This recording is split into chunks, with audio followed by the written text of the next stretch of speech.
NTR Tiruvuru municipal కార్మికులు చేపట్టిన సమ్మెకు వైఎస్ఆర్ కాంగ్రెస్ పార్టీ ఇన్ఛార్జ్ నల్లగట్ల స్వామిదాస్ పార్టీ నాయకులు మద్దతు తెలిపారు.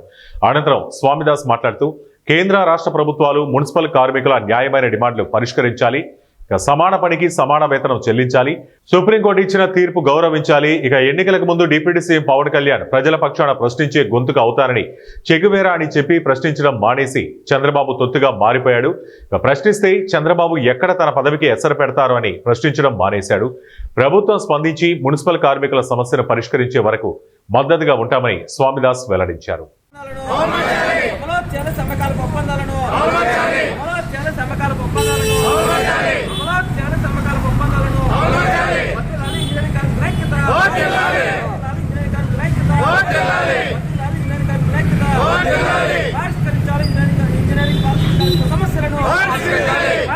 ఇంజనీరింగ్ పాలసీ కార్మికుల సమస్యలను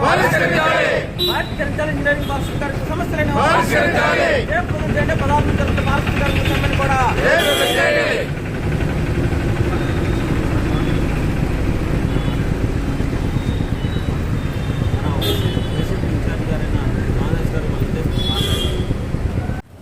ఒక తీర్మానం ఇచ్చింది.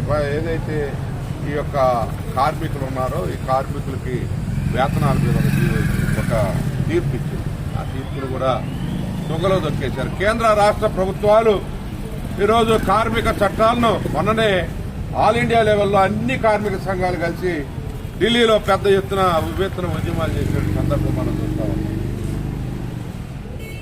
సమాన పనికి సమాన వేతనం ఇవ్వాల్సినటువంటి అవసరం ఉంది. వాళ్లే కాదు, ఎవరైతే స్వీపర్స్ ఉన్నారో లేకపోతే ఇంకొకళ్ళు ఉన్నారో మామూలుగా చిన్న చిన్న పనులు చేసేటటువంటి గోతులు తవ్వే కార్మికుల కాడ నుంచి మొత్తం పైప్ లైన్లు వేసేటటువంటి కార్మికుల నుంచి అందరికి కూడా 26,000 కనీస వేతనం ఇవ్వాలని చెప్పి కార్మికులు ఏదైతే మున్సిపల్ ఎంప్లాయీస్ కార్మికులు ఇంజనీరింగ్ స్టాఫ్ ఇంజనీరింగ్ విభాగంలో పనిచేసే కార్మికులు డిమాండ్ చేస్తూ ఉన్నారు.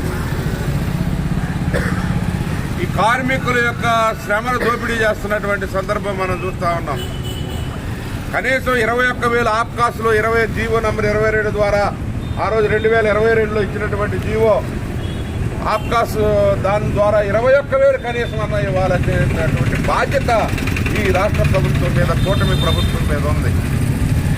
ఇప్పటివరకు కూటమి నాయకులు అటు బీజేపీ నాయకత్వంలో కానీ ఈరోజు మరి మన యొక్క పవన్ కళ్యాణ్ గారు నేను ప్రశ్నించే వాడి గొంతుకునై ఉంటానన్నాడు.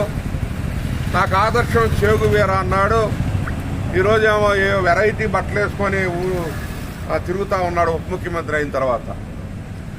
ఈ కార్మికులు ఈ విధంగా 23 రోజుల నుంచి సమ్మె చేస్తున్నారే, ఈ సమ్మె వాళ్ళు ఎందుకు చేస్తున్నారు ఏమిటి అనేది ప్రశ్నించే గొంతు లేదు. ఇప్పుడిక కుక్కిన పేరులాగా ఉంటాం అన్నాడు. ఎందుకంటే